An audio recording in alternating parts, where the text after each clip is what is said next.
mu Yesu Christ of Nazareth in mu. Amen. And then come Matthew chapter 19.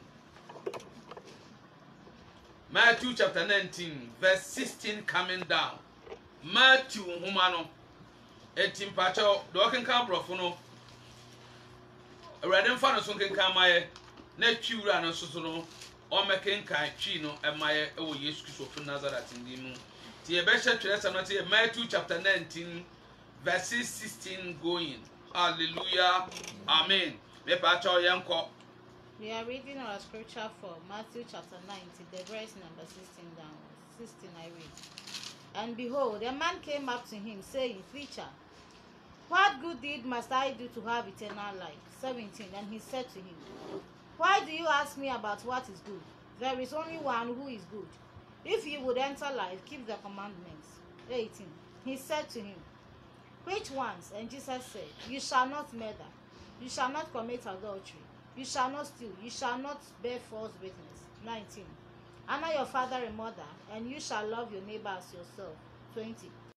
The young man said to him, All this I have kept. What do I still lack? 21. Jesus said to him, If you will be perfect, go sell what you possess and give to the poor, and you will have treasure in heaven, and come follow me. 22. When the young man heard this, he went away sorrowful, for he had great possessions. 23. And Jesus said to his disciples, Truly, I say to you, only with difficulty will a rich person enter the kingdom of heaven. 24. Again I tell you, it is easier for a camel to go through the eye of a needle than for a rich person to enter the kingdom of God. 25. When the disciples heard this, they were greatly astonished, saying, Who then can be saved? 26. But Jesus looked at them and said, With man this is impossible, but with God all things are possible. 27. Then Peter said in reply, See, we have left everything and followed you. What then will we have? 28. Jesus said to him, Truly I say to you, in the new world, when the Son of Man will sit on his glorious throne, you who have followed me will also sit on 12 thrones, judging the 12 tribes of Israel. 29. And everyone who has left houses or brothers or sisters or fathers, children or lands, for my name's sake will receive 100-fold and will inherit eternal life. 30. Which is the last verse. But many who are first will be last, and the last first. Amen. Amen. Yamawamo. Yes, Yamawamo. Messiah.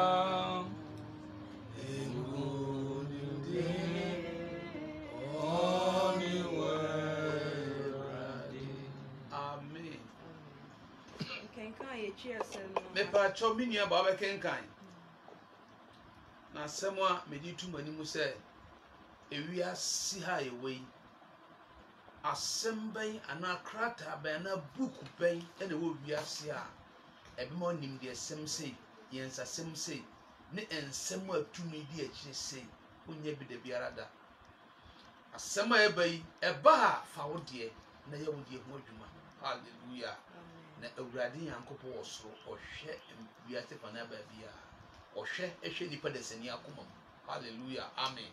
Me pa cho me nua ba me sorry to aso ai me ba cho me to aso ye kenkan Matthew asempati don kuna ye mu don sia edi besi ediasa etifia samose dan kwa na hwe obi ba ho bese no se churchfo adepa ben na menya dan kwa don so na ose no se adenti na obisa me papa ho asem obaako na oye na se wo pese okọ nkwan mu a di emransam no so dumotwe ose. Amen. Amen.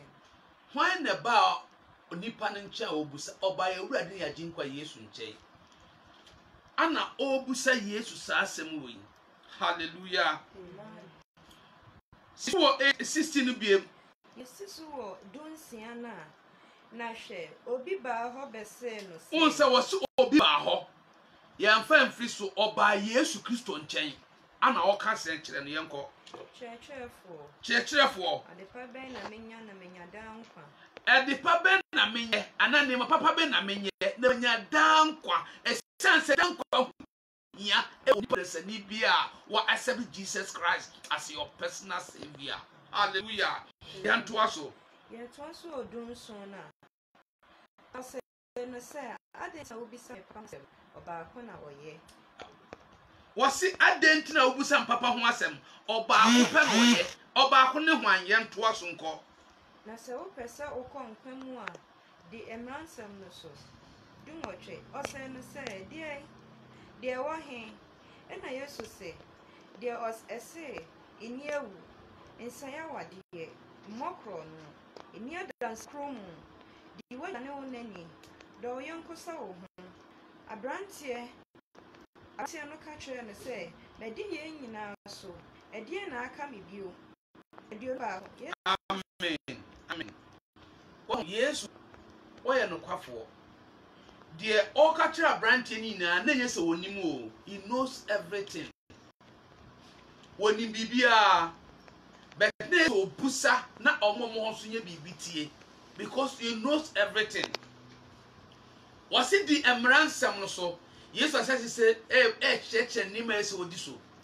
Many than Sikrumu, HSL, okay, can't and some church. Na asuafo ni na hono mutie omo so omo ba be hwebe ka no because mra Yesu wa assignment okọ ina no na time bia na Pharisee no omo enipa no omo monitor our Lord Jesus Christ abrante bia na no ka se madi we yina eso enen nka so ka na ka wawie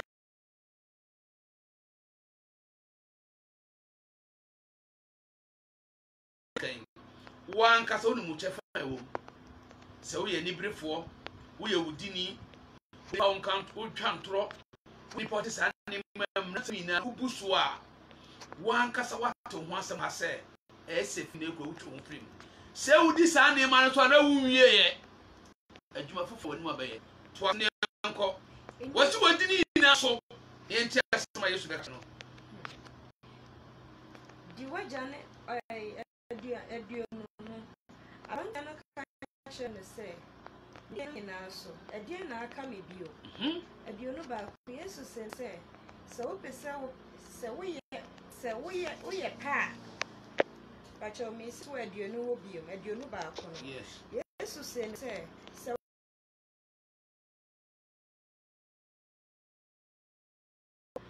na wobɛnya agyapadeɛ soro ne ba bɛdi m'akyi aduonu mmienu. Amen. Hallelujah.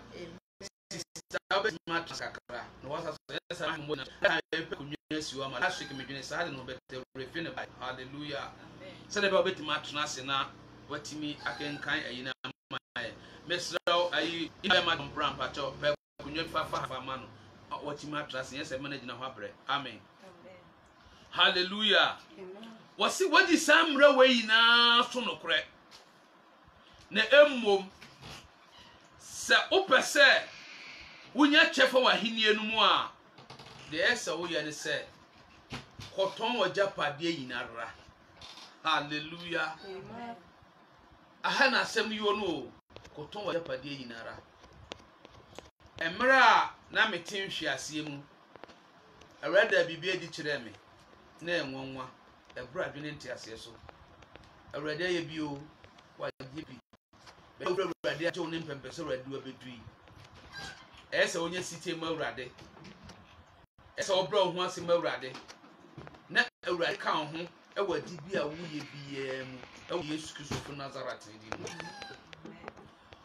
Yesu ka kire me se menkọ na menkọ ya adoye. Hallelujah. Menkọ na menkọ ya adoye adentre urade adi nkọ Yesu Kristo o ka kire me se menkọ na menkọ ya adoye ni na ne se adoye urade Yesu ka kire me se menkọ ya ne se onim se ebia adoye nu mo urade behu me mmobo ana adoye nu no urade be bie okwan from di amami urade ka kire me se menkọ na ya adoye adoye hu hia o Kristo ni so so so ma ebinum urade shiraw adoye wate ejapade urade ama no afoforo so benefit out of that. Hallelujah. Mem say enema say topic no kra me say yamfa anto so esan say late ayeye enimguase nka ye nyina enimguase ya fere ya tosini we awurade anim say be late to the extent that topic e be isu ne kwano ye ntimi amfa ntranto ma ahwefo anhwe omo twasem ke be topic bi ani ha ayi si bi ani ho munyaye amen osu onkotoni na no ye den onfa nya doye onfa mwo afoforo na mra brante nti asem we pe no osanchi odi mra samson so wawie bededu ba bia de wasem frɛ wanya bebe awurade hye na do no so one afoforo be che obebo afoforo no wanya ne sa osanchi koe ehye se saade no nko de odi mra nsam ni na so saade ne de esudie no be ne tene a Kristo bebree te saa o mo wiase we mu ayewe awurade ahyira ye bebrebe beto de bi bo awurade adwuma ye problem ni nue be come tene na so de bi to de na ma ne de problem ni nue be nam naked ntade ehye ne nya osre no o de beto atade ma na hye kra ye problem for him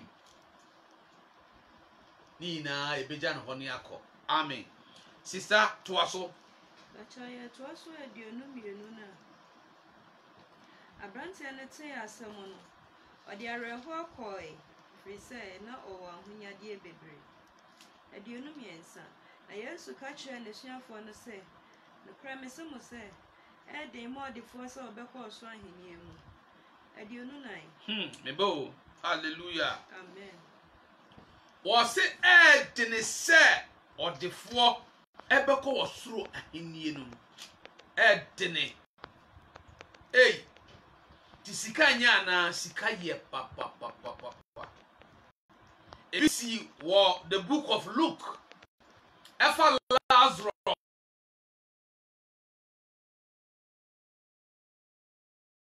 die na Lazarus na ehia no ne nkrama na pri nompe awo form nya ayiwa mu e form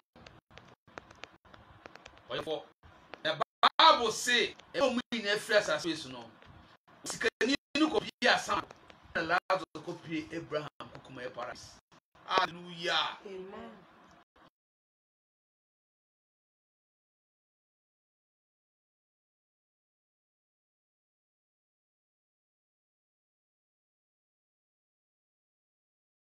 why is that the obeta so obedi e prebeto ma man kram no so bi ni wadi se Lazarus na kuma ina ye wadi ya fondi ya amen sa wo sikani megise ko timi fidi Lazarus e man ntade ma hye e pejan fi be ofren ekosi bia fufuro mu a e bi ani ndi ko to heaven hallelujah amen etewrade se edene ya se se sikafo manye sika a o mu ye Kristofo no wo ti fasika mu anya medwuma o mu na heaven aye dene de ma o mu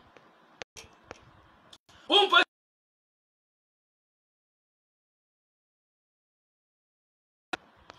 wo heaven ko no ebe o dene ene radika sika ni na wo ye Kristoni na se wutimi de sika bi abo afoforo a heaven ko nya wo dene one Korean pastor mechanic book bi was 1,000 for heaven, 1,000 for hell, 1 for heaven.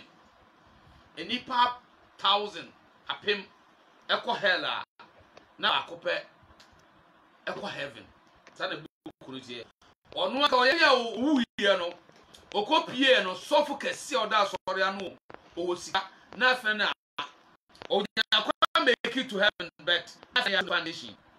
Because sika no ho no ma en sorry bebre wo sika asafo bebre wo sika beto bono e ya na ha om se kremosumu dwane a wonte ase wo de wonam villages ahwe every village obedru bia no bon se o ma besi masalachi ho no ma to go ho e de ama village no ebe no mo wini source be de apaki sika no ku bank ana sorry mpifo no ye die business e die konia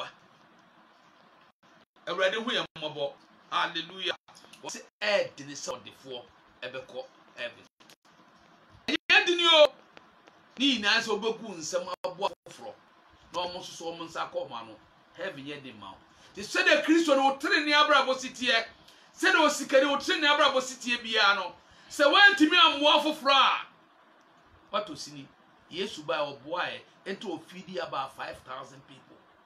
Hallelujah. Awurade moae. Amen. Sister Mpacho yento aso. Mpacho aso ewa aduonu nan na ebiem mesimo se eyemrema yoma se obefa pane to kro mu sen se odefo be konyankopon ahenie mu. Asemi mu odu. Hwe pane to kro se de sitie. Se wani obisi basakura no a aya na edi se obetumi pane ahoma awura pane to kro. Eyo. Se de pane to kro sitie yi. Hwe se de sitie. Na awurade di yoma be example. Na yoma hu nwi kura bi wo ho a wodi wura pane to kro ma meji se enye is a mouse. Hwe sa bebu awurade buye. Hallelujah. Awurade hu ye mobo. Be ya awurade be pagya ya kasefo. Awurade sika begu ye nsem. Kam se sika awurade be ye nsem ye yankwa ade o. Afofo de so ye se ese de mom se de se na sifata. Awurade moaye. Awurade mfa sa grace ne no ye o Yesu di mu. Amen. Ba to aso ne yanko. To aso aduonu no na ahyiafo no te ye no. Eye won ahudri pi na woka se ene na obetumi age na nkwa. Amen. Sasem we yi asem a abrante ni Yesu di komo na suafo ho. Si wo awuja obeti asem bia no wo yem be hyew. Wo yem be hyehyew. Esa wadwe be on tata. Enti asuafo ni na awopu because mum say heaven kono efo. Hallelujah. Brade hu yem mo na sa krokro no. Wo yem mo fa yen ko ho o Yesu Kristo di mu. Na me pa e bo ne se wo a wo hweye wo a ti ha wutie se wo die nkwa Brade mfo mmobo no nsa ho di nkwa ho mbak e sanse ni ntina me no mienu na na pai ye ti ha ye ti Brade yankobon ye ti Brade yankobon asem. Amen. Stam to asman ye to aso aduonu sia na Yesu hye won ese won se woni pa fem na ye nyenye ho yankopon fem di ade nyina betumi aye ho. Amen. Amen.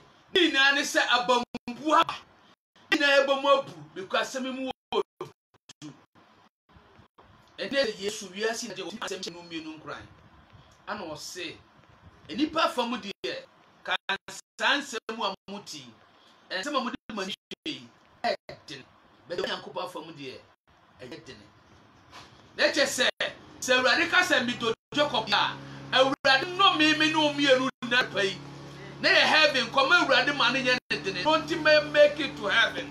Hallelujah. To aso ni yanko na Awurade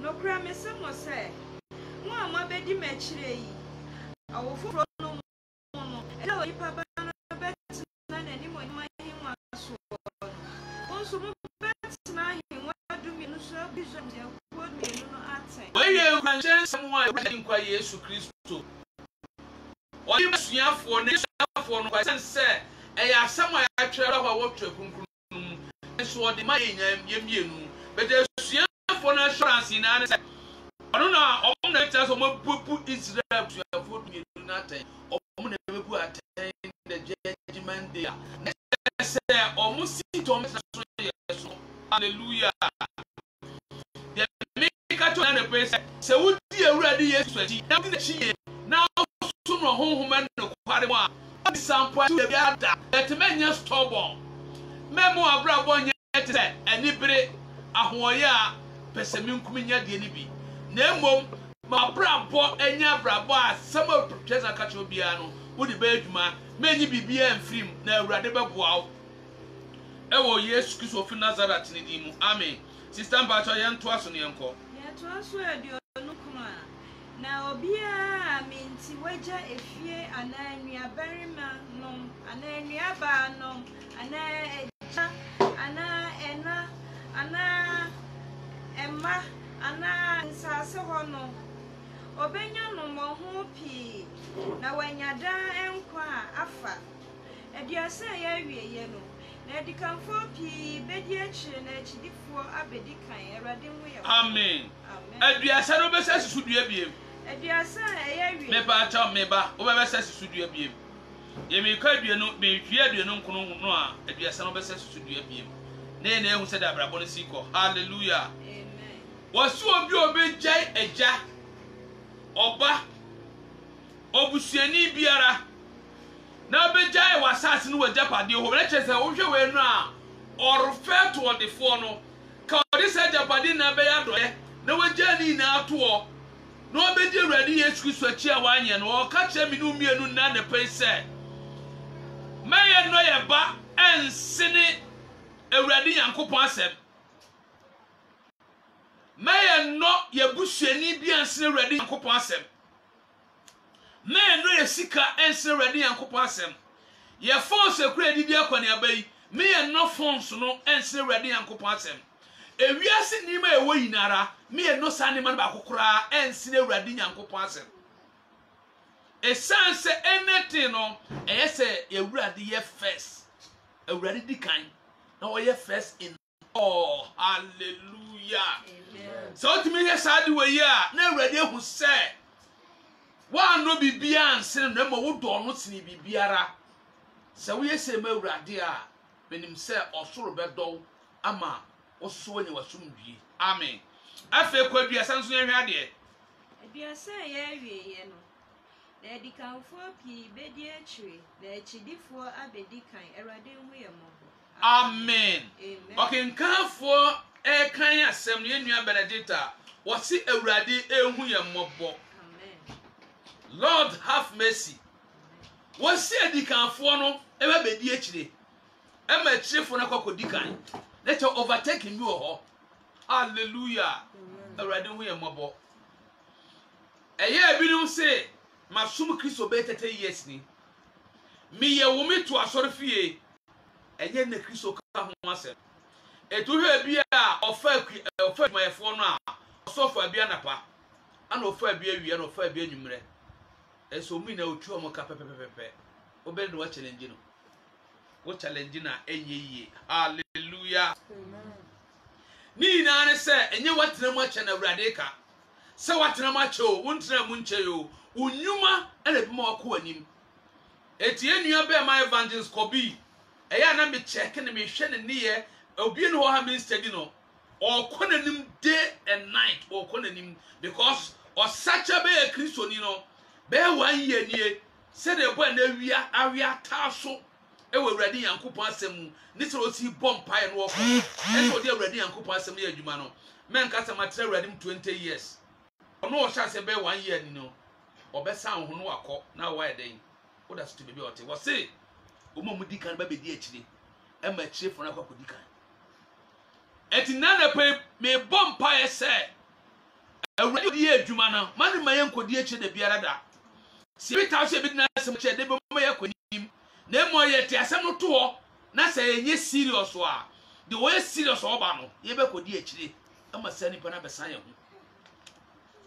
because wita so obi ye adwuma kwa nipa se obi ye adwuma ma wona se wo ye adwuma ne so na o promote no o promote sa nipa no ama no kwa nanim awurade Nyanko obo so sa ye ye adwuma ye na da awurade ani modeja kwa be fa sa ye adwuma no awurade be promote menya wo se wo de Sunday ana Bible ye wadamfo menya wo se gisi ehia se ye bompa na wabompa ye wo a wo nya quiet time na obi o quiet time okenka ne tresem woye akwanchi obompaye unni beja the same style obua ba be san ho akọ ko woye sitie ma awurade Yankopon asem ena na be awurade Yankopon asem a ofa yesu ye ni me mpaye bo ne se abani na begu asase papa so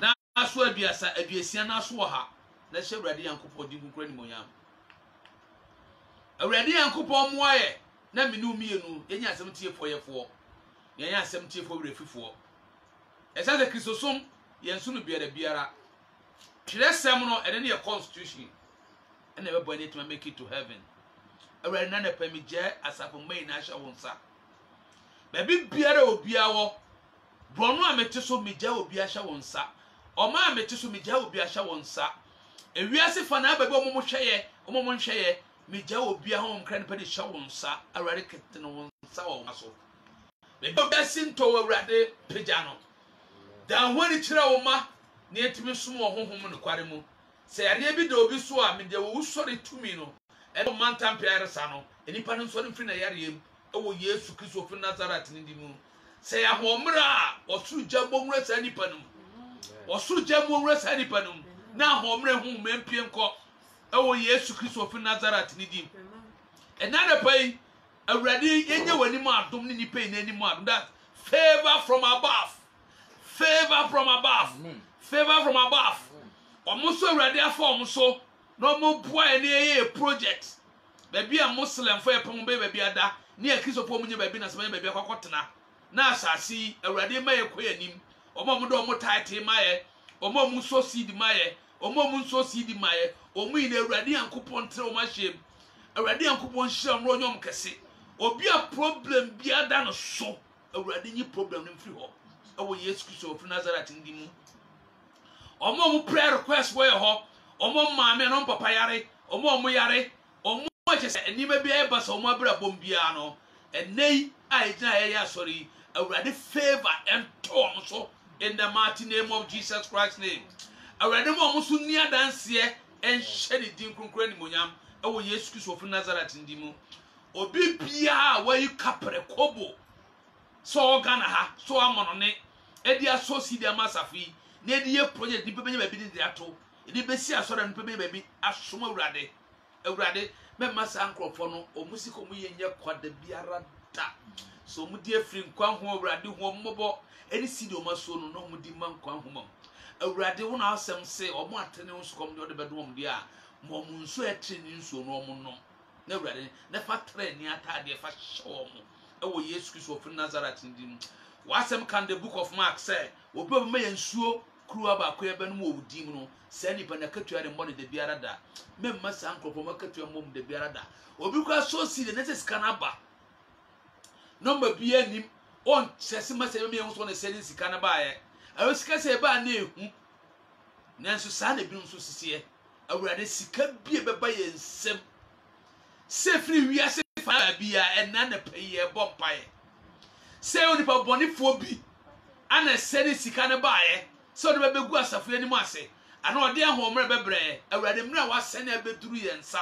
abɛduru fie yi yɛde ogawan mu gya no te ho yɛde osuru gya no pawura sika num tumi ɛtato amfuru bɛyɛ yie firi wansa abɛduru fie na awurade bɛyɛ odwuma na wadwuma wie pɛyɔ ɛwɔ Yesu Kristo of Nazareth ne di mu ana yɛbɔ mpae efiri ne kɔ yɛbɔ mpae sɛ obi bi obɛkya asafo ba bi ade mfrɛ awurade before de be ka asafo ba bi ansa no tumi etato na yefim omo so omo de adwumpa so awurade manhyira ne kɛseɛ ne mpagya eni omachi yesu so sika ne be di ensɛm na awurade ma yenye nsa ne nimdeɛ na yɛmfa nye wadwuma na nhyɛ odin kokoro ne monyam ɛwɔ Yesu Kristo of Nazareth ndem abɔ mpae amen Pepa Chao Evangelist Paul Israel asafo me de your number ebemawo ana book no da so odwom ebia wa amana no pe bi ato wo so pese to bi chichema manko na pese utubi na uton na brochira a yebeto so ama wo